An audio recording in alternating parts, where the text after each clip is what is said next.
Price the lord, hallelujah. പ്രിയ സഹോദരങ്ങളെ, നമ്മുടെ കുണ്ടുകാട് ഇന്നലെ ധ്യാനം തുടങ്ങി. വന്നവരെല്ലാം ഭയങ്കര തീപ്പന്തങ്ങളായിട്ടാണ് ഒരു ആദ്യ ദിവസം തന്നെ കൂട്ടായ്മയിൽ നമ്മുടെ ശുശ്രൂഷകൾ ആരംഭിച്ചത്. നിങ്ങളുടെ പ്രാർത്ഥനയിൽ ഓർത്തേക്കണം കേട്ടോ.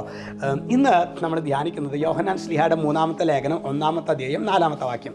വചനം വെളിപ്പെടുത്താണ്: എൻ്റെ മക്കൾ സത്യത്തിലാണ് ജീവിക്കുന്നത് എന്ന് കേൾക്കുന്നതിനേക്കാൾ വലിയ സന്തോഷം എനിക്ക് ഉണ്ടാകാനില്ല.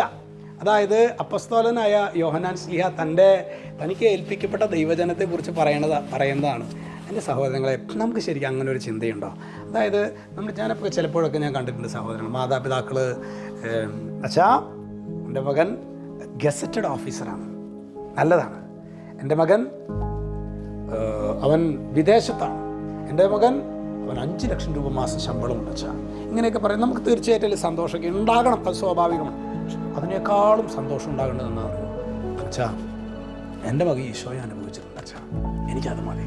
അവനെ സമ്പത്തൊക്കെ ഇച്ചിരി കുറവാണ്, ജോലിയൊക്കെ എത്ര അധ്വാനിച്ചാലും പൈസയൊക്കെ ഇച്ചിരി കിട്ടുള്ളൂ അച്ഛാ, എന്നാലും എൻ്റെ മകൻ്റെ അവൻ ഈശോയ്ക്ക് സാക്ഷ്യം നൽകുന്നുണ്ട് അച്ഛാ, എനിക്കത് മതി.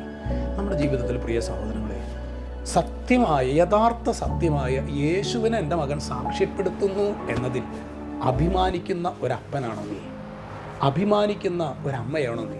ഇനി മക്കളെ അങ്ങനെ വളർത്തുന്നതിൽ, അവരെ അങ്ങനെ യേശു കേന്ദ്രീകൃതമായിട്ട് ഫോർമേറ്റ് ചെയ്യുന്നതിൽ നമ്മൾ എത്ര ഉത്സാഹം കാണിച്ചിട്ടുണ്ട്?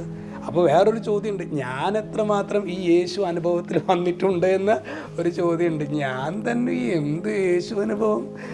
എൻ്റെ വിശ്വാസം എന്ന് പറയുന്നത് കുർബാനയുണ്ട്, കുർബാനയിൽ യേശു ഉണ്ട്, മാതാവ് ഉണ്ടെന്നൊക്കെയാണ് പറയണത്, പിന്നെ ഒരു വികാരിച്ചനും ഉണ്ട്.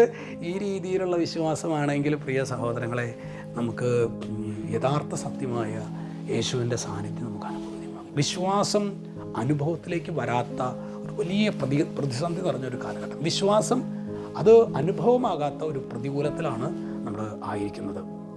ഈ ദിവസങ്ങളിലൊക്കെ നമ്മൾ വാർഷിക ധ്യാനങ്ങളൊക്കെ പോകുമ്പോൾ ഈശോയോട് പ്രാർത്ഥിക്കണത്, ഈശോയെ എനിക്ക് ജീവിതബന്ധിയായൊരു വിശ്വാസം എനിക്ക് വേണം, അത് വേണം കർത്താവേ. അങ്ങനെ ശരിക്കും ഉൾക്കടമായിട്ട് നമുക്ക് ആഗ്രഹിച്ച് പ്രാർത്ഥിക്കാം. ഈശോ നമ്മെ അനുഗ്രഹിക്കും. രക്ഷിതാവായ യേശു ക്രിസ്തുവിൻ്റെ നാമത്തിൽ അനുഗ്രഹിക്കുന്നു, ഇപ്പോഴും എപ്പോഴും എന്നേക്കും. ആമേൻ.